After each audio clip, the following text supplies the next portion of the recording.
माता की वंदे वंदे। सर्वप्रथम विद्या की देवी मां सरस्वती को नमन करते हुए मंच पर उपस्थित मेरे आशीर्वाद दाता, मेरे वरिष्ठ एवं प्रिंसिपल महोदय या ग्राम से पधारे सभी सम्मानीय ग्रामवासी, सभी टीचर्स एवं प्यारे विद्यार्थियों, गुल खिले गुलशन में और महक उठे गुलफाम और यहाँ उपस्थित सभी विद्यार्थी एवं ग्रामवासियों को देवेंद्र चौधरी का प्यार भरा प्रणाम, प्यार भरा प्रणाम। आज हम यह जो स्वतंत्रता दिवस का उत्सव मनाने के लिए एकत्रित हुआ है, मैं बहुत देर से सुन रहा था, हमारे भैया बहनों ने काफी अच्छी स्पीच दी, भाषण दिए, डांस करे, और ये हम सब जानते भी हैं कि स्वतंत्रता हमें इतनी आसानी से नहीं मिली है।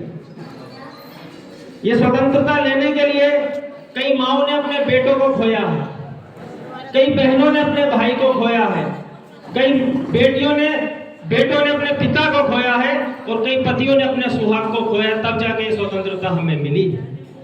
मैं उन स्वतंत्रता सेनानियों को इस निपानिया हायर सेकेंडरी स्कूल की पावन धरा से तो पंक्तियां समर्पित करता हूं। क्या आओ झुककर सलाम करें उनको, क्या आओ झुककर सलाम करें उनको, जिनके हिस्से में ये मुकाम आता है और खुशनसीब होता है वो खून जो देश के काम आता है, जो देश के काम आता है। मैं इस विद्यालय में जितनी भी मेरी बहनें मेरे समक्ष बैठी हुई है, वे जितने भी छात्र बैठे हैं, मैं कुछ बात आज महत्वपूर्ण आपसे करना चाहता हूं। हमारे स्वतंत्रता सेनानी शहीद हो गए, हमारे बीच नहीं रहे, अब हमें लड़ने जाने की आवश्यकता नहीं है। हम उस स्वतंत्रता को बरकरार कैसे रखें? मैं आपको बता दूं कि पूरे जीवन में अगर महत्वपूर्ण जीवन कोई रहता है तो वो विद्यार्थी जीवन है। यहाँ जितने शिक्षक बैठे हैं वो भी विद्यार्थी रहे, और ये सबको पता है कि जो आनंद विद्यार्थी जीवन में है वो कहीं नहीं है। मैं बता दूं आनंद कैसे। अभी आपका एक दोस्त आपके बीच से उठकर आया था, आपने तालियां बजाई, चिल्लाए, हमें मंच में से मैं उठ गया, कोई भी चिल्लाया, हम चिल्ला नहीं सकते। क्यों? क्योंकि जो आनंद विद्यार्थी जीवन में रहता है वो कहीं नहीं रहता है।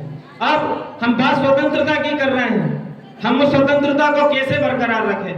अगर स्वतंत्रता को आप बरकरार रखना चाहते हैं और उन अमर शहीदों की कहानियों को जिंदा रखना चाहते हैं तो आपको मेहनत से पढ़ना होगा, आपको अपने गुरुओं का, माता पिता का सम्मान करना होगा, उनकी बातों को मानना होगा, क्योंकि विद्यार्थी जीवन नहीं, अगर जीवन में आपको सक्सेस होना है तो डिसिप्लिन अपने जीवन में लाना होगा। बिना डिसिप्लिन के आप कुछ नहीं कर सकते। तो मैं सभी मेरे जो सामने भैया बहन बैठे हैं, मैं निवेदन करता हूं कि आप अगर पढ़ोगे, अच्छा नाम करोगे, तो आपका ही नहीं हमें भी गर्व महसूस होगा, आपके माता पिता का नहीं, हमारे भारत का, हमारे देश का, हमारे प्रदेश का, हमारे जिले का, और जिस गांव में आप निवास करते हैं उस गांव का नाम रोशन होगा। ये खुशियां मैं निवेदन करता हूं सभी छात्र छात्राओं से कि आपको पढ़ना होगा, क्योंकि ना मैंने गीता पढ़ी है और ना मुझे गीता का ज्ञान है, ना मैंने गीता पढ़ी है और ना मुझे गीता का ज्ञान है। अगर विद्यार्थी आप मेहनत करोगे तो मुझे इतना पता है कि मेहनत करने वाले के साथ हमेशा भगवान है, मेहनत करने वाले के साथ हमेशा भगवान है। आपको मेहनत करना होगा, पढ़ना होगा, और आज जो समाज में जो कुरीतियां हैं, जो गलत आदतें हैं, उनको छोड़ना होगा। और ये सारी चीजें अगर आप छोड़कर आगे बढ़ते हैं, पढ़ाई करते हैं, तो ये मान लीजिए कि आज जो हमारे स्वतंत्रता सेनानियों ने अपने खून की एक एक बूंद हमें आजाद करने के लिए न्यौछावर की थी, और आज भी हमारी देश की सेना बॉर्डर पर हमारी रक्षा के लिए जो अपना खून दे रही है, उसकी सही कीमत आप पढ़कर और आगे बढ़कर और कुछ करके दिखा पाओगे, तभी वो स्वतंत्रता बचेगी। और अगर तुम खेलते रहे मोबाइल में पबजी, अगर तुम खेलते रहे मोबाइल में पबजी, तो बाद में कुछ नहीं होगा, ठेले पे बेचनी पड़ेगी सब्जी। तो आपको उस चीज से बचना होगा। मैं आपको पुनः निवेदन करता हूँ। साथ ही अब मैं बात करता हूँ शाला परिवार की। तो प्रिंसिपल मैडम, आपकी जो यूनिटी है और जो शाला परिवार में आपके सभी शिक्षक हैं, मैं सभी शिक्षकों को इस मंच से, या जितनी भी टीचर्स बैठी हैं, हमारे शिक्षक सामने भी हैं, मैं सभी को धन्यवाद देता हूँ कि ये यूनिटी जो आप एक साथ लेकर आए हैं, बड़ी खुशी होती है मुझे मेरे गांव का विद्यालय देखकर। मैंने पूरे क्षेत्र में भ्रमण करता हूँ, मैं राजनीति में हूँ, कई कार्यक्रमों में जाता हूँ, पर मैं इस मंच से खड़ा होकर बिल्कुल स्पष्ट शब्दों में कहता हूँ कि जितना सुंदर अच्छा विद्यालय निपानिया कलाकार पूरे क्षेत्र में कहीं नहीं।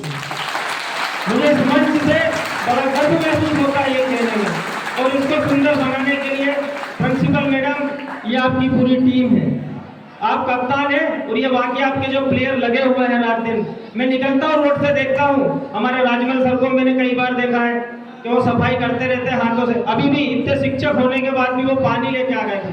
तो ये एक ही शिक्षक के नहीं, ये सभी की मेहनत स्पष्ट दिखती है। हमारे सर सामने खड़े हैं, स्पोर्ट में भी हमारे गांव के बच्चे नाम रोशन कर रहे हैं, मैं उसके लिए भी धन्यवाद देता हूँ। जब से मुझे मालूम पड़ा है सर कि स्पोर्ट में आप मेहनत कर रहे हैं, तब से मैं कार्यरत हूँ।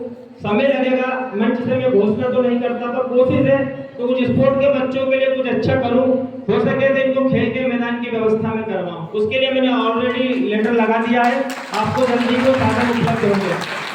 साथ ही मैं पूरे साला परिवार को बहुत बहुत धन्यवाद देता हूँ, आपने जो इतनी सुंदर व्यवस्था करी है।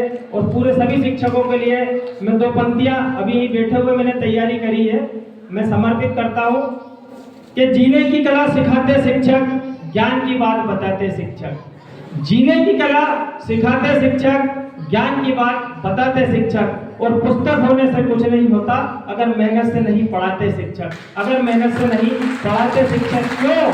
क्योंकि जल जाते हैं दीपक की तरह, जल जाते हैं दीपक की तरह और कई जीवन रोशन कर जाते हैं।